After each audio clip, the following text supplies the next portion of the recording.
The Shek Report, with Dave Dameshek reporting. Dameshek here, back from the Super Bowl. Oh, what a beauty it was. And yet bittersweet. It's all over with, people. The football season's all over with. Now what am I supposed to do?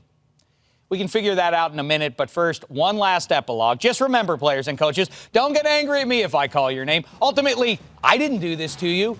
You did this to you. Let it begin!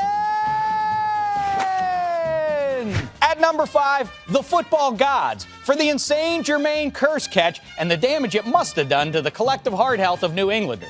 People are comparing it to Antonio Freeman's catch a number of years ago, but the difference is this one happened with a minute left in the Super Bowl. Sure, the Patriots survived, but how many of their fans didn't? I got to think countless people missed Butler's interception because they'd already jumped out of the closest window. At number 4, the television ratings for Super Bowl 49. The most watched program ever.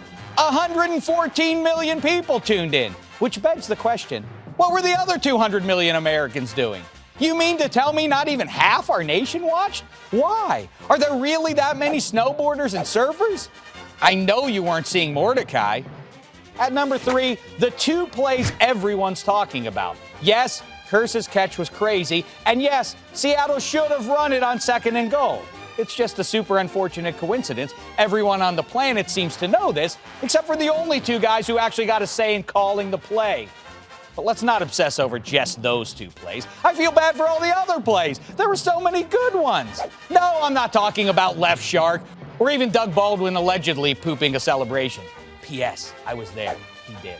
Let's take a break from criticizing Carroll and Bevel and celebrate them calling a deep ball to beast mode in the final drive. And how about the clever play design that started their 30-second drive at the end of the first half? And how about going for it over the field goal before the half? Praise Malcolm Butler, but give it up too for Gronk and Edelman and Vereen. Chris Matthews. Who? Chris Matthews played hardball, perhaps with a deflated ball. The back and forth of the game. The Patriots were dominating until the Seahawks were. And then in the eye of the storm, with the titanic pressure of Sposta, Tom Brady rallied his team from double digits against the game's best D. Best ever? Best ever. And best Super Bowl ever. One of the worst uniform matchups ever, but yes, the best Super Bowl ever. You glad, bro? Yeah, I bet you are. By the way, Belichick should have called a timeout there.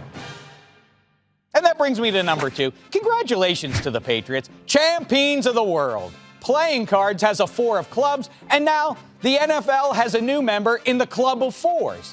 Of course, the Steelers and San Fran got their first Lombardis in 4 tries, whereas the Pats, like the Cowboys, needed to take some more hacks at it. But again, congrats on your cute little achievement there, Patriots.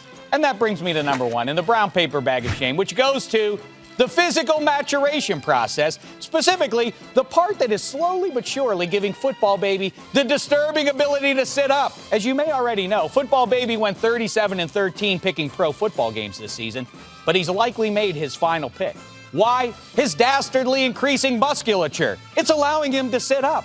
When I told you not to get too big for your britches, I wasn't being figurative. Then again, maybe I should have taken my own advice. The other night on the red carpet of NFL Honors, while talking with J.J. Watt, Megatron, A.B., Lev Bell, Broadway Joe, and more, I bent down to grab something I dropped and split my pants on the butt seam. That's what I call a wake-up call. You know, it's funny, too. A week after talking about deflated stuff, now we're talking about inflated Dave. You know what? For all of it, I got this. It's the brown paper bag of shame. Hey, fellas, this isn't the right bag. This is the too small here.